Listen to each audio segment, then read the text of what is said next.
feeling we are gonna win. Our bodies make it perfect.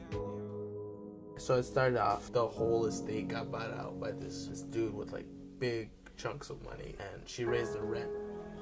You know, my dad was making $500 a month. We couldn't make it, and sometimes we would go to sleep without eating.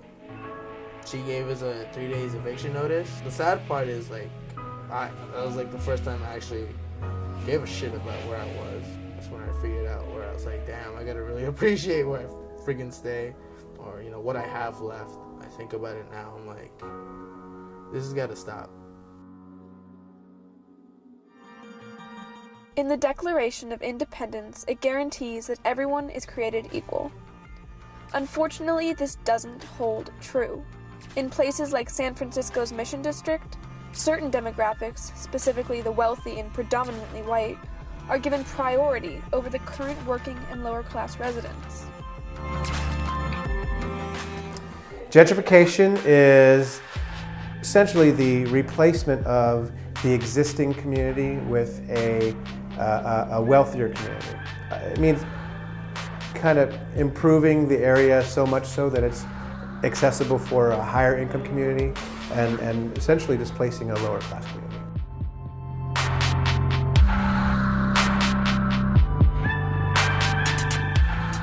The Mission is being gentrified because it's the hottest neighborhood for real estate in San Francisco. It's always been a place that's been very, very different. The Mission itself has always been the kind of deemed the fun district, a district that's most unique.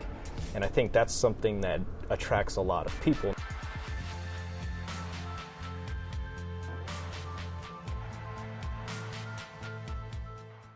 With the recent tech industry boom, many young tech workers have been drawn to the Mission and want to make it their home.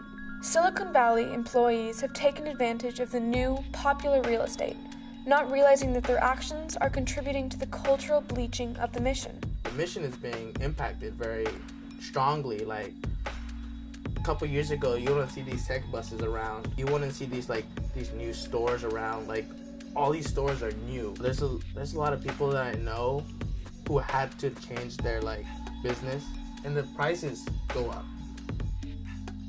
Traditional panaderias and taquerias are being replaced by artisanal coffee shops, long-established markets are being renovated for high-end dining, and once affordable clothing stores are being thrown out for lavish yoga boutiques. For me, what I saw a lot of the businesses changing or shutting down.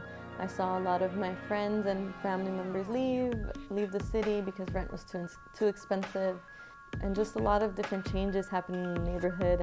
Latinos are actually the minority in San Francisco's Mission District, which would have been unheard of back in 2000. In 2000, 42% of the population was foreign-born. That's the new immigrant gateway. It's down to 36% in 2012. That's even lower now in 2015.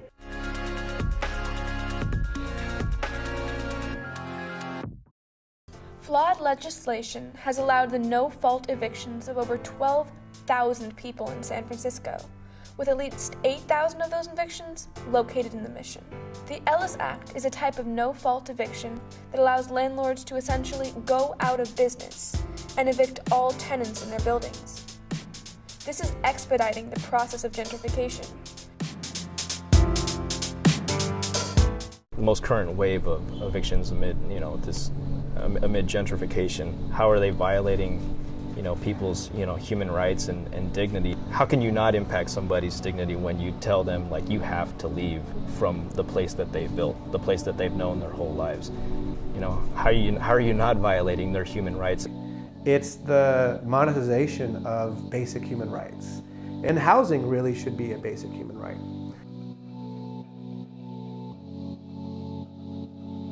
The government is passing laws and acts that allow tenants to be evicted to make way for newer and wealthier residents. This brings us to the government's role in this inequality. Should the government be held responsible for equalizing the superiority of the wealthy compared to the poor? The government was created to make certain the people's rights are protected and ensured. When some demographics are given more importance through legislation, the government is not doing its job.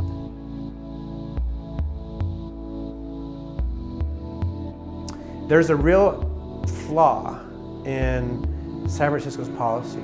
We know that 10,000 people have been displaced, and our numbers say that 80% of the people that have been displaced have been Latino. So if you're gentrifying one neighborhood that used to be more than a majority of one population, and all the policies that are citywide policies are affecting only that one ethnicity, then we know there's some serious fair housing rights violations.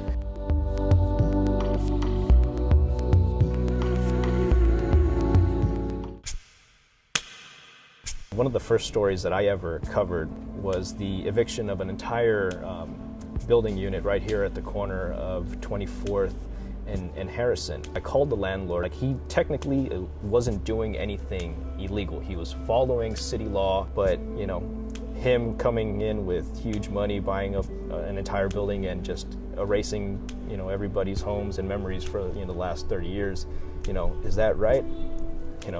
Depending on who you are, you could answer that differently, but I personally think it isn't right. These people with money, these adults, these white people come in with money, these big dudes, they feel like, oh yeah, I work in a superior, corporation, you gotta get out of here because I have money, I have lawsuits, I have lawyers, I have this and that and that. And then they use that as their advantage to, remove us as like a diverse culture.